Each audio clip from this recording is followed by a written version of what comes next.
പൗർണമിചന്ദ്രനെ നാണിപ്പിക്കുന്ന വിധത്തിലുള്ള വദനം, മുഖം. അതുപോലെ മാർമാല, മാറിലണിഞ്ഞിരിക്കുന്ന മാലകൾ, കൗസ്തുഭമണി, മുദ്രയും. മുദ്ര എന്ന് പറഞ്ഞാൽ ശ്രീവത്സം, മാറത്ത് ശ്രീവത്സം എന്ന മറുക്. അതെങ്ങനെ ഉണ്ടായതെന്നറിയില്ലേ? ഭൃഗുമഹർഷി ത്രിമൂർത്തികളുടെ ക്ഷമ പരീക്ഷിക്കാനായിട്ട് ഒരിക്കൽ പോയി. ബ്രഹ്മാവിൻ്റെ അടുത്ത് പോയി, അതുപോലെ പരമശിവൻ്റെ അടുത്ത് പോയി. അവർക്കൊന്നും ക്ഷമയില്ല എന്ന് മനസ്സിലായി വന്നു ഭഗവാന്റെ അടുത്ത് വന്നു, വൈകുണ്ഠത്തിൽ. അവിടെ പോയിട്ട് അവിടെ ഇങ്ങനെ കിടക്കുകയാണ് അനന്തൻ്റെ മുകളിൽ.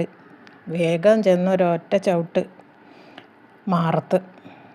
അപ്പോൾ ഭഗവാൻ വേഗം എണീറ്റ്, കാല് വേദനിച്ചോ എന്നാണ് ചോദിച്ചത്. ആ